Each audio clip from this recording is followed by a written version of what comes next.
സംസ്ഥാനത്ത് പകർച്ചവ്യാധി വ്യാപനം രൂക്ഷമായി തുടരുകയാണ്. 13,187 പേരാണ് പകർച്ചപ്പനി ബാധിച്ച് ഇന്നലെ സംസ്ഥാനത്തെ സർക്കാർ ആശുപത്രികളിൽ ചികിത്സ തേടിയത്. ഡെങ്കിപ്പനി, ഷിഗല്ല, എലിപ്പനി, മഞ്ഞപ്പിത്തം കേസുകളിലും വർധനയുണ്ട്. പകർച്ചവ്യാധി പ്രതിരോധത്തിന്റെ ഭാഗമായി ഇന്ന് വീടുകളിൽ ഡ്രൈ ഡേ ആചരിക്കുകയാണ്.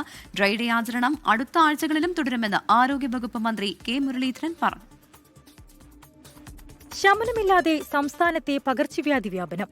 പകർച്ചപ്പനി ബാധിച്ച് ഇന്നലെ സർക്കാർ ആശുപത്രികളിൽ ചികിത്സ തേടിയത് 13,187 പേർ.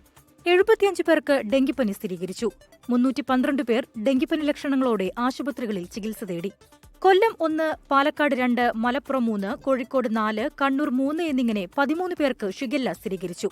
13 പേർക്ക് എലിപ്പനിയും 7 പേർക്ക് മലേറിയയും 27 പേർക്ക് മഞ്ഞപ്പിത്തവും 95 പേർക്ക് ചിക്കൻ ബോക്സും 112 പേർക്ക് ഇൻഫ്ലുവൻസയും 4 പേർക്ക് ചെള്ളുപനിയും ഇന്നലെ സ്ഥിരീകരിച്ചു. പകർച്ചവ്യാധി പ്രതിരോധത്തിന്റെ ഭാഗമായി ഇന്ന് വീടുകളിൽ ഡ്രൈ ഡേ ആചരിക്കണമെന്ന് ആരോഗ്യവകുപ്പ് നിർദ്ദേശിച്ചിട്ടുണ്ട്. ശുചീകരണത്തിന്റെ പ്രാധാന്യം ജനങ്ങളിലേക്ക് എത്തിക്കുന്നതിനായി കവടിയാർ ജവഹർ നഗറിലെ വസതിക്കു സമീപം ആരോഗ്യമന്ത്രി വീടുകൾ കയറി. ഈ മാസം അവസാന വാരത്തോടെ ഡെങ്കിപ്പനി വ്യാപനം അതിരൂക്ഷമാകുമെന്നാണ് ആരോഗ്യവകുപ്പിന്റെ വിലയിരുത്തൽ. 24 തിരുവനന്തപുരം.